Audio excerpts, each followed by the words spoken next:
ভাবতে পারো, জন্ম নেওয়ার আগে যদি পুরো একটা গ্রাম তোমাকে অভিশাপ বলে। একটা শিশু যার পৃথিবীতে আসার আগে তার জন্য অপেক্ষা করছিল আগুন, ভয় আর মৃত্যু। এই গল্পটা ঠিক তেমনই এক মেয়ের, যার জন্মই ছিল পুরো গ্রামের জন্য এক ভয়ঙ্কর আতঙ্ক।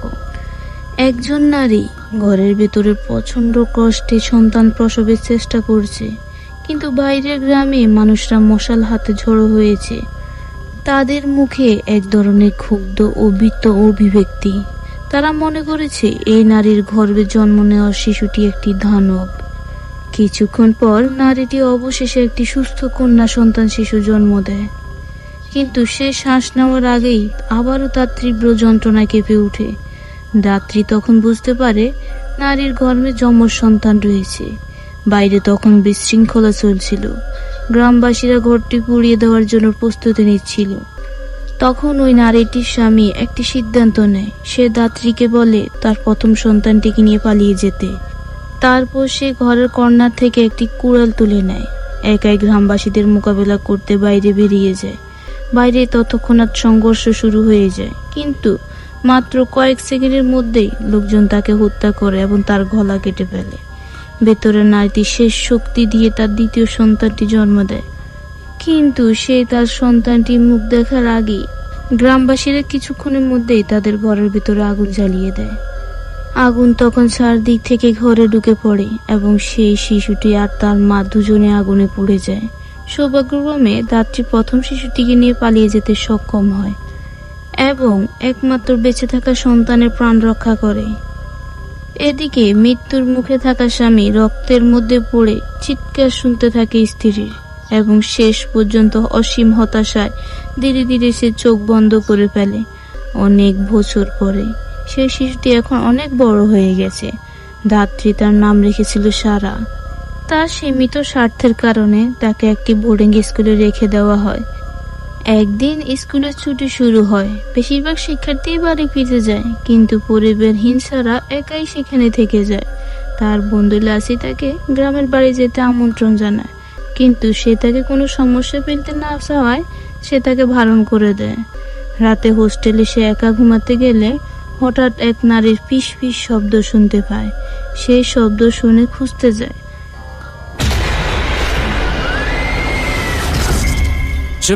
দায়িত্বে থাকা শিক্ষক তখন তার শব্দ শুনে সেখানে চলে যায় এবং দেখে সারা একটি খুঁটির সঙ্গে ঝুলে আছে আর বারবার বলছে, আমি বাড়ি যেতে চাই।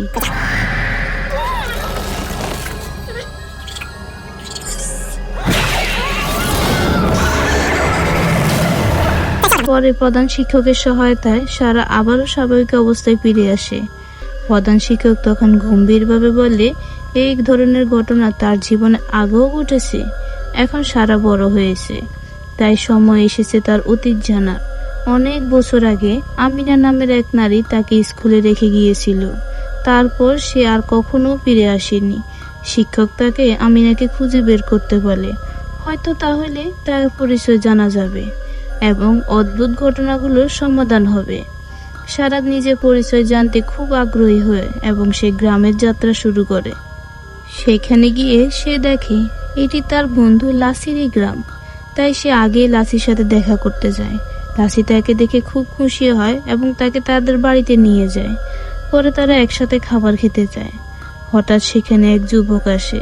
সে গ্রামের নতুন ডাক্তার ওয়ালেস। সে সারাকে দেখে আকৃষ্ট হয় এবং তার সাথে কথা বলতে চায়, কিন্তু সারা তখন অনেক ক্ষুধার্ত ছিল, তাই সে খাওয়া নিয়ে ব্যস্ত থাকে।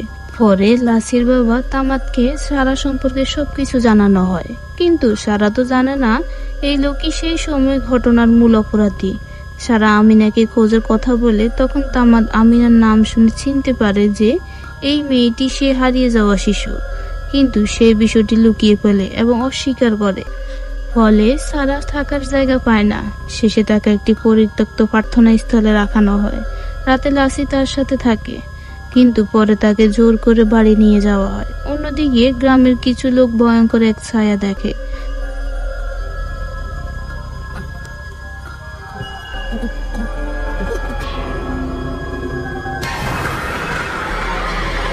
তারা বলে এটা একটি ভূত ছিল যা আগুনে মারা যাওয়া নারীর ভাটির মতো দেখতে।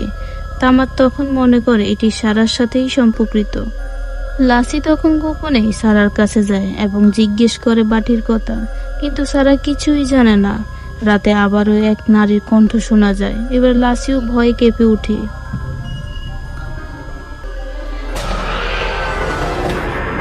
পরের দিন তারা আবারও আমিনার খোঁজে বের হয়। একজন বলে সে আমিনাকে এক সময় চিনত, কিন্তু অনেকদিন ধরে দেখা হয়নি। তখন সারা এক বৃদ্ধর দিকে খেয়াল করে, জানতে পারে তিনি একজন শক্তিশালী তান্ত্রিক। গ্রামবাসীরা তাকে খুব সম্মান করত, এই কারণে প্রার্থনা স্থলটি পরিত্যক্ত হয়ে গেছে। ওই তান্ত্রিকটি তার ঘরে ফিরে এসে খাবারটি মেঝেতে ফেলে দেয়। তখনই এক কাঁপতে থাকা হাত ধীরে ধীরে বের হয়ে খাবারটি তুলে নেয়। কিছুক্ষণ পর তামাদ সেই তান্ত্রিকের কাছে যায় এবং জানায় যে সারাই আমিনাকে খুঁজছে। তান্ত্রিকের মনে তখনই খারাপ আশঙ্কা তৈরি হয়। অন্যদিকে লাসি ও সারা এখনো আমিনার খোঁজ করছে, কিন্তু তারা কোনো তথ্যই পাচ্ছে না। ঠিক তখনই ডাক্তার ওয়ালেস সেখানে এসে পড়ে এবং জানতে পারে তারা আমিনাকেই খুঁজছে। সে প্রস্তাব দেয় হাসপাতালের পুরনো রেকর্ড চেক করলে হয়তোবা কিছু তথ্য পাওয়া যেতে পারে। কিন্তু অনেক খোঁজাখুঁজির পরও সেখানে আমিনা নামের কোনো রোগীর রেকর্ডই পাওয়া যায় না। ফলে আবারও তাদের সব সূত্র বন্ধ হয়ে যায়। ঠিক তখনই তামাদ রেগে গিয়ে সেখানে আবারও আসে এবং লাসিকে জোর করে নিয়ে যায়। এতে ওয়ালেসের একটি সুযোগ তৈরি হয়ে যায়। সে সারাকে প্রার্থনা স্থলে পৌঁছে দিতে চায়। কিছুক্ষণের মধ্যে তারা সেখানে পৌঁছেও যায়। ওয়ালেস দেখে জায়গাটির বিদ্যুৎ ব্যবস্থা নষ্ট হয়ে গেছে, তাই সে নিজেই মেরামত শুরু করে। পরে সে পুরনো লাউড স্পিকারও ঠিক করে ফেলে। পরীক্ষা করার জন্য সে সেখানে একটি প্রার্থনা পাঠ করে, আর সেই শব্দ শুনে পুরো গ্রামবাসী ছড়িয়ে পড়ে। এটি শুনে তান্ত্রিকও খুব রেগে যায়, কারণ সে চায় না গ্রামের মানুষ অন্য কিছুকে বিশ্বাস করে অনুসরণ করুক। তাই সে তার দুই সহযোগীকে তদন্তে পাঠায়। এদিকে ঘরের ভিতরে লুকিয়ে রাখা সেই নারী দুর্বল কণ্ঠে তান্ত্রিকের কাছে অনুরোধ করে তাকে মেরে ফেলতে, কিন্তু তান্ত্রিক তো তাকে মারতে চায় না, বরং কষ্ট দিয়ে ধীরে ধীরে মারা যেতে দিতে চায়, কারণ সেই নারী হলো আমিনা, যাকে সারা খুঁজছে।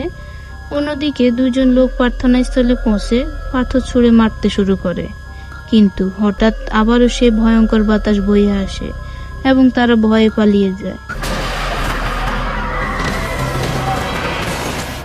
পরে এক ব্যক্তি মৃত অবস্থায় গাছে ঝুলে থাকতে দেখা যায়। গ্রামে আতঙ্ক ছড়িয়ে পড়ে। এদিকে ওয়ালেস সারাকে নিয়ে আবারও তথ্য খুঁজতে থাকে। একই সময় এক তরুণী তান্ত্রিকের কাছে যায়, নিজের সমস্যার কথা বলে। তখন তান্ত্রিক বলে সারাকে গ্রাম থেকে বের করে দিতে হবে। এই কথা আমিনা লুকিয়ে শুনে ফেলে। তখনই সে বুঝতে পারে সারা তার পরিচিত কেউ। সে আবারও বেঁচে থাকার আশা খুঁজে পায়। অন্যদিকে সেই মেয়ে একজন লোককে দিয়ে সারাকে গ্রাম থেকে বের করে দেওয়ার চেষ্টা করে, কিন্তু পথে গিয়ে সেই লোকেরই মৃত্যু হয়।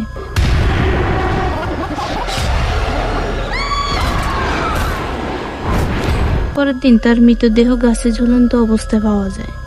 একের পর এক মৃত্যু গ্রামবাসীরা আতঙ্কিত হয়ে পড়ে। সবাই দোষ দেয় সারাকে। তারা জানতে পারে সারা আসলে ভাটিরই সন্তান। তখন সবাই তাকে দোষারোপ করতে শুরু করে। লাসি তাকে নিয়ে সেখান থেকে চলে যায়। আবারও সে একই দৃশ্য। রাতে গ্রামবাসীরা মশাল হাতে প্রার্থনা স্থলের দিকে যায় এবং সারাকে গ্রাম থেকে বের করে দেওয়ার দাবি করে। এই দৃশ্যে আগের ঘটনার মতোই ভয়ঙ্কর হয়ে ওঠে। ওয়ালেস তাদের থামাতে চায়, কিন্তু কেউ তার কথাই শুনে না। শেষ পর্যন্ত গ্রাম প্রধান এসে পরিস্থিতি শান্ত করে। অন্যদিকে তামাদ ও তান্ত্রিক আবারও ষড়যন্ত্র করতে থাকে। আমিনা তাদের কথা শুনে পালানোর চেষ্টা করে, কিন্তু দুর্ভাগ্যবশত তাকে আবারও ধরা পড়ে যেতে হয়।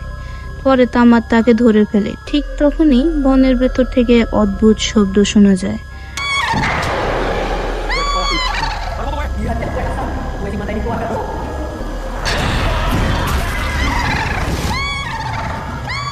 পরের দিন তামাদকে গুরুতর আহত অবস্থায় পাওয়া যায়। সারা এসে লাসিকে সান্ত্বনা দেয়, কিন্তু লাসি এখন তাকেই সব দোষ দিতে শুরু করে। সেভাবে সারাই হয়তো সব সমস্যার কারণ। সারা তখন হতভম্ব হয়ে যায়। রাতে সারা বনে আমিনার সঙ্গে দেখা করে। অবশেষে নিজের অতীত সম্পর্কে সে জানতে পারে। জানা যায় তার মা ভাটি ছিল গ্রামের এক সুন্দরী নারী। আর অনেকেই তাকে ভালোবাসতো। তামাদ ও তান্ত্রিক দুজনই তাকে পেতে চেয়েছিল, কিন্তু সে অন্য একজনকে ভালোবাসতো। ঈর্ষা ও ঘৃণা থেকে তার একসাথে ষড়যন্ত্র করে সারার বাবা মাকে হত্যা করার। এই সত্য জানার পর সারা একেবারে ভেঙে পড়ে, কিন্তু শেষ পর্যন্ত তান্ত্রিকও তার কর্মফল পায় এবং সেও মারা যায়। মনে হয় যেন সবকিছু শেষ হয়ে গেছে, কিন্তু শেষ দৃশ্যে দেখা যায় নতুন ষড়যন্ত্র শুরু হতে যাচ্ছে। কিন্তু এটা তো শুধু শুরু। এই গ্রামের অন্ধকার রহস্য এখনো পুরোটা সামনে আসেনি। সারা কি জানতে পারবে তার আসল সত্য, নাকি সেই অভিশাপ আবারও ফিরে আসবে? ভিডিওটা যদি ভালো লেগে থাকে একটা লাইক দাও, আর এমন রহস্যময় গল্প পেতে চ্যানেলটাকে সাবস্ক্রাইব করে পাশে থেকো। ধন্যবাদ। Bye bye. আল্লাহ হাফেজ।